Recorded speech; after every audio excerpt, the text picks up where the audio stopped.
Les damos la bienvenida a su tiempo devocional Palabra y Café, el aroma de la palabra del Señor en nuestros corazones, fortaleciendo nuestra fe. Con el pastor Richard Rodríguez. Por R12 Radio, más que radio, una voz que edifica tu vida. Bienvenidos. Mis amados, para hoy en Palabra y Café dice de la siguiente manera: Señor, en tu sabiduría, ayúdame a rechazar el pecado. El capítulo 7 del libro de los Proverbios nos presenta en este proceso que traemos la última intervención en cuanto al tema de la pecaminosidad del pecado, bien sea del adulterio o pecados de sexualidad en las relaciones íntimas, en el matrimonio, en la parte conyugal, en el hogar. Ya lo habíamos visto el día de ayer, en la entrega que hicimos el día de ayer, y vamos hoy a este capítulo 7 que está titulado en la versión del 95, la que tengo aquí, como Artimañas de la ramera. Y sí, se utiliza ese término porque literalmente lo usa en el hebreo el original. Y habíamos dicho, y lo volvemos a repetir, el pecado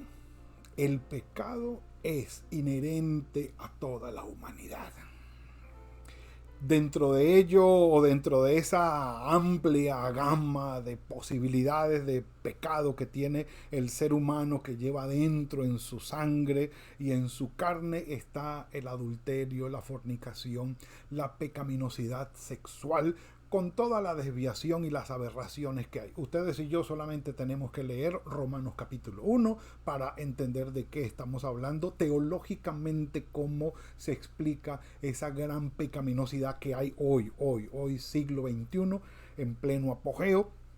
Toda esa pecaminosidad diametralmente opuesta a la voluntad de Dios, y no solamente eso, sino legitimada por los gobiernos a niveles de decreto, que no nos vamos a meter allí. Pero lo que quiero decir es, el escritor sagrado sigue adelante con este tema. Aquí lo concluye en el capítulo 8. El día de mañana veremos ya otro tema diferente, de sabiduría, sí, pero tiene que ver ya con otro caso. Mañana lo veremos. Por ahora tenemos que decir que estamos hablando de sabiduría de lo alto. La sabiduría que se lleva a la realidad viviendo de acuerdo con la voluntad del Señor.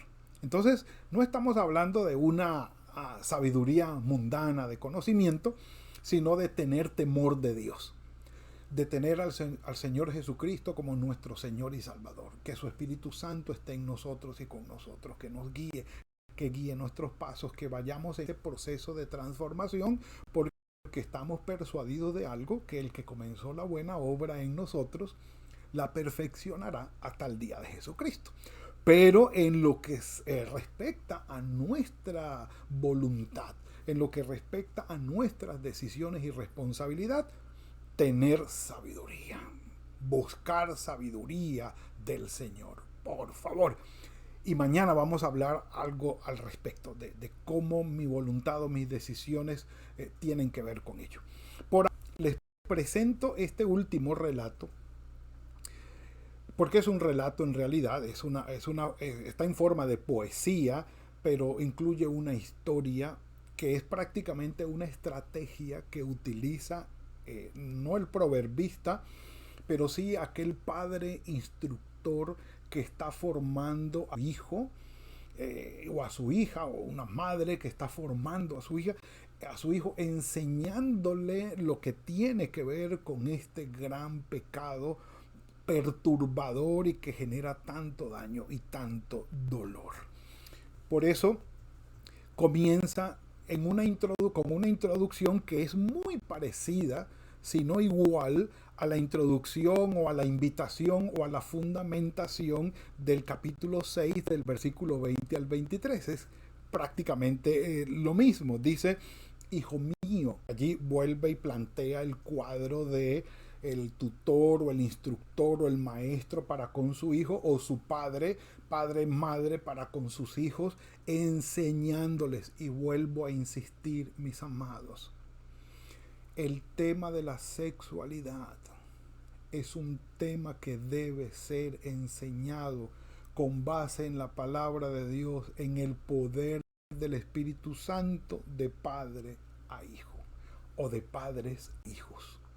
No permitan que ninguna otra institución o persona vaya a influir en enseñarle a nuestros hijos cómo fue que Dios nos creó y espera de nosotros todo lo que Él espera en el desempeño de nuestra sexualidad. Varón y hembra los creó. Y de allí en adelante la exclusividad, el respeto, sí, la fidelidad en el acto matrimonial, en la relación matrimonial. Pero al punto, vamos al punto. Hijo mío, miren la introducción idéntica. Guarda mis razones, atesora para ti mis mandamientos, guarda mis mandamientos y vivirás. Y guarda mi enseñanza como la niña de tus ojos, cuídala como algo tan supremamente delicado e importante. Átalos a tus dedos, escríbelos en la tabla de tu corazón, es decir, encárnalo. Sí, encárnalo. Di a la sabiduría, y aquí marca la diferencia con el capítulo 6 del 20 al 23, dile a la sabiduría, tú eres mi hermana, camina aquí a mi lado y llama a la parienta o llama a tu parienta, la inteligencia, tú eres mi amado hermano, mi amada hermana, tú eres el que está aquí a mi lado, tú eres mío, eres parte mía en esencia.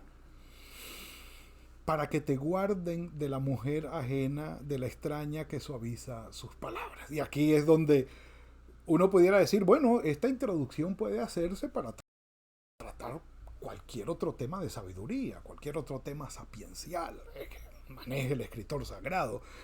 Pero bueno, lo usa ya en esta segunda ocasión para un tema tan delicado e importante como es el ejercicio de la sexualidad al lado de la fidelidad y la exclusividad en el matrimonio.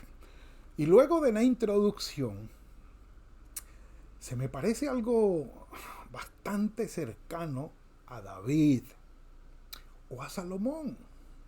Sí. Pero no tanto a Elcana ni a Jacob. Y los menciono porque fueron nombres que mencioné como ejemplo de personajes en el Antiguo Testamento que habían tenido varias mujeres. Elcana sus 2 mujeres, Jacob sus 4, David sus 8 y obviamente Salomón sus 1000. Pero la historia, como se nos relata tanto de David como de Salomón, yo diría que esta historia salió del corazón de uno de los dos, si no de los dos, y en especial de Salomón. Él dice que estaba mirando por la ventana de la casa a través de la celosía. Y uno dice, bueno, ¿qué es la celosía? La celosía es una ventana cubierta no por un vidrio ni por una cortina, sino por un enrejado muy tupidito que permite que el que está dentro de la casa vea hacia afuera, pero el que está afuera no pueda ver hacia adentro. Entonces esa es una celosía. Se hace de madera, se hace con unas enredaderas. De todas maneras es como dejar una serie de huequitos por donde uno pueda mirar. Se hace de hierro también. Ustedes pueden buscarlo y quienes lo conocen saben de qué estamos hablando. Entonces miraba yo a través de la celosía cuando vi entre los ingenuos jóvenes tempranos en edad, faltos de sensatez. Pasaba él por la calle junto a la esquina, iba al camino de la casa de ella al atardecer, cuando ya oscurecía y caía la noche y las tinieblas de la noche, ya al final del día. Excelente historia, que le está relatando el padre o el maestro, el instructor, aquel aprendiz, a su hijo. Cuando en esto una mujer, miren cómo lleva la historia tan bien lograda. Una mujer le sale al encuentro con un atavío de ramera y astuta, dice en el hebreo original, con el atavío de ramera y astuta. Entonces, había astucia. Y si había astucia, quiere decir que buscaba otra cosa. Y hay que tener cuidado en eso. Astucia en el corazón, alborotadora, pendenciera. No podía quedarse en la casa, le picaban los pies por estar en la calle. Unas veces está en la calle, otras veces en las plazas, al acecho, está en las esquinas, mirando a ver quién pasa. Y cuando el muchacho pasó, lo agarró y le dio un beso, con semblante descarado. Le dijo, mira, sacrificios de paz había prometido y hoy he cumplido mis votos. Por eso he salido a encontrarte, buscando con ansia tu rostro y te he hallado. Uno dice, bueno, ¿cómo así que sacrificios de paz había prometido? Permítanme leerle. La persona que ofrecía un sacrificio de paz recibía una porción de carne de la víctima para comerla con sus familiares y amigos en un banquete sacrificial, según Levíticos capítulo 7, versículos 16 y 17. Con esta expresión, lo que esta mujer le quiso decir al jovencito es, hay comida abundante en la casa, ven, vamos, vamos. He adornado mi casa con colchas, con recamadas con lino de Egipto, o sea, muy suave, muy cómodo. He perfumado mi lecho con mirra, aloes y canela. Ven, embriaguémonos de amor hasta la mañana. Disfrutemos de amores. Y esto parece a las canciones que cantan ahora. Ven, embriaguémonos y hagamos el amor hasta la mañana. Pero le agrega el problemita del versículo 19. Resulta que la tipa no es soltera. Dice, porque mi marido no está en casa, ha salido a un largo viaje. Y para nosotros no es extraño porque ahora esto lo cantan y lo promueven con canciones. Y eso no es lo más tenaz. Lo más tenaz es que lo aceptan en la sociedad y llenan estadios los que cantan estas canciones. Y eso no es el problema tampoco más grande. El problema más grande es que niños de 4 años en adelante, si no menos, están cantando esas canciones a todo pecho y a todo pulmón, sin darse cuenta, o no sé si sabrán o no, que están encarnando esa enseñanza en su mente y en su corazón. El Señor tenga misericordia. A eso me refiero, mis amados. El mal no descansa, el enemigo no descansa y nosotros como que no nos damos cuenta de ello y dejamos que sean otros los que le enseñen sexualidad y comportamiento sexual y relacional a nuestros hijos. Por favor, debemos abrir los ojos en cuanto a eso. Y mi marido no está en casa, se ha ido a un largo viaje, se llevó la bolsa de dinero en su mano, va a hacer negocio y se va a demorar bastante hasta la próxima luna. Recordemos que el calendario hebreo es lunar. Esto, mis amados, se ha vuelto cultura entre nosotros y es lamentable que la infidelidad y la aberración sexual haya tenido ya tanta aceptación que se vea como normal y esté entre nosotros y peor entre nuestros hijos. Lamentable, pero un café por eso. Sí, señor. 21. Así lo rindió, lo cautivó, lo conquistó, eliminó su voluntad con la suavidad de sus muchas palabras, lo sedujo con la salamería de sus labios. Y es lo que están usando hoy. Al punto se marchó tras ella, como va un buey al degolladero, como va el necio a la prisión para ser castigado, como el ave que se arroja contra la red sin saber que, obvio, va a perder la vida hasta que la saeta traspasa su corazón. Fin de la historia. Me llama la atención la estrategia. O sea, ven, yo te cuento una historia. Y les digo que me parece mucho al rey Salomón o al rey David. Sí, detrás de la celosía desde su palacio, porque es que no es cualquiera el que se va a asomar de esa manera. O mejor dicho, no cualquiera tenía una celosía en aquella época. prácticamente se está hablando de un personaje que está desocupado y mirando por la ventana. Y tampoco cualquiera iba a estar desocupado para estar mirándole la vida a los demás. Bueno, muy probablemente esta historia tenga mucho que ver con uno de los dos. Si no con el rey David, con el rey Salomón.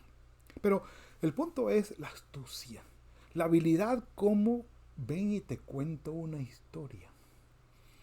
Como para que en medio de la historia la enseñanza del peligro de la aberración sexual, de la ramera, de la prostituta o del hombre o la mujer que no guardan fidelidad, que no tienen ningún límite para practicar sus aberraciones sexuales, están en acecho afuera. Cuánto peligro trae el cultivar el placer sexual sin ningún límite, y el problema grande para nosotros hoy, mis amados, es que lo han vuelto un negocio totalmente disponible. Repito, lo han vuelto un negocio totalmente disponible. A donde usted quiera, a donde usted quiera. De manera que sí, tenemos que tener nuestros ojos abiertos, y me gusta, como les digo, la manera como el escritor sagrado presenta la historia, que el instructor le presenta al instruido para enseñarlo. Y luego de la invitación en la introducción y de esa fundamentación, que luego le presenta la historia, que puede ser ficción, pero una ficción posible. Es decir, puede que esto nunca haya pasado, que no haya existido el personaje que lo vio. Pero uno lo ve y es una historia real. Es decir, puede pasar sin ningún problema. Puede pasar. Que allí es donde yo les digo, mis amados, pidámosle al Señor sabiduría para que nos dé astucia y estrategias para llegar al corazón de nuestros hijos, de nuestros nietos, y enseñarles. Enseñarles. Ahora, la conclusión y la aplicación, importantísima. Viene ahora el 24, dice, ahora pues, hijos, después de esta historia, escúchenme, escúchenme, estén atentos a las razones de mi boca. Sí, llegó la moraleja, llegó el momento de la aplicación, de la enseñanza. Y dice explícitamente que no se desvíe tu corazón a los caminos de ella. No hierres, no cometas el error de andar en sus veredas, porque muchos, y aquí interesante el adverbio de cantidad, muchos han hecho caer heridos, o ha hecho caer heridos a muchos, y aún a los más fuertes, así han sido, los más fuertes han sido muertos por ella. Camino del Seol, de la tumba, es su casa, que conduce a las cámaras de la muerte. Diciendo al final, lo que te espera no es nada bueno. Nada bueno. Ahora, hagamos el énfasis, mis amados. No se desvíe tu corazón a los caminos de ella. Quiero leerles lo que dice el escritor sagrado, permítanme, acerca de la apostasía de Salomón. Uno de los, diría yo, el directamente implicado en este asunto. Dice, pero el rey Salomón, primer libro de Reyes, capítulo 11, versículo 1, pero el rey Salomón amó, además de la hija del faraón, a muchas mujeres extranjeras, de Moab, de Amón, de Edom, de Sidón y Eteas, gente de las cuales había dicho el Señor a los hijos de Israel, no se unirán con ellas, ni ellas se unirán con ustedes, porque ciertamente harán que sus corazones se inclinen tras los dioses de ellas. Claro, explícito, directo. Entonces dice, a estas pues se juntó Salomón por amor. Y tuvo 700 mujeres reinas y 300 concubinas, y sus mujeres le desviaron el corazón. Versículo 3. Versículo 4. Cuando Salomón era ya viejo, Sus mujeres le inclinaron el corazón tras dioses ajenos, y su corazón no era ya perfecto para con el Señor su Dios como el corazón de su padre David. Y siguió Salomón a Astoret, diosa de los sidonios, a Milcón, ídolo abominable de los amonitas, e hizo Salomón lo malo ante los ojos del Señor, pues no siguió cumplidamente al Señor como su padre David. Salomón cometió infidelidad espiritual para con el Señor. No le fue fiel, causante de seguir el amor de las mujeres, pero en yugo desigual. y el temita del yugo desigual, pues aquí es presentado desde la apostasía de Salomón, con lo de los matrimonios mixtos en el Antiguo Testamento, con mujeres que no seguían la misma fe de Israel, o hombres que no seguían la misma fe de Israel. Ese es un tema ampliamente tratado en el Antiguo Testamento, con Nehemías también, los profetas también, y aquí en la sabiduría, en Proverbios de Salomón, en esa sabiduría de lo alto que estamos hablando. Y Pablo lo toca en el capítulo 6 de la segunda carta a los Corintios, específicamente el versículo 14. Dice: no se unan en yugo desigual con los incrédulos, porque ¿qué compañerismo tiene la justicia con la injusticia?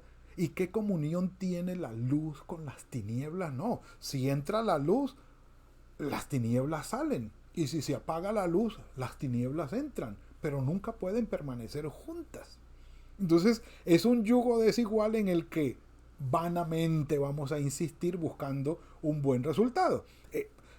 Y no vamos a profundizar más sobre ello, sino que lo deja ver de una manera muy clara el escritor sagrado en esta parte: que no se desvíe tu corazón tras los caminos de ella. Mis amados, pidámosle al Señor que podamos andar en el Espíritu y no satisfacer los deseos de la carne. Gálatas capítulo 5, versículos 16 y 17. Que esa sea nuestra oración hoy al salir de este tiempo devocional, y decirle: Señor, en tu sabiduría ayúdame a rechazar el pecado, a andar en el Espíritu, a no satisfacer la carne, y que sea tu bendición sobre mí, porque en verdad, mis amados, la necesitamos. Padre nuestro, gracias por esto que nos has entregado hoy. Tú has sido fiel, Padre. Gracias, muchas gracias. Gracias por la bendición de tu palabra, y gracias por hacer tu obra en nosotros. Ayúdanos, Señor, en todo este tema en que te necesitamos, y que sea tu Espíritu Santo mostrando el camino que en verdad necesitamos seguir. Guíanos, Padre, te lo suplicamos. En tus manos estamos. En el nombre de tu Hijo Jesucristo. Amén y amén. Gracias por compartir con nosotros este espacio de Palabra y Café. Hasta una próxima oportunidad por R12 Radio. Más que radio, una voz que edifica tu vida. Que Dios les bendiga.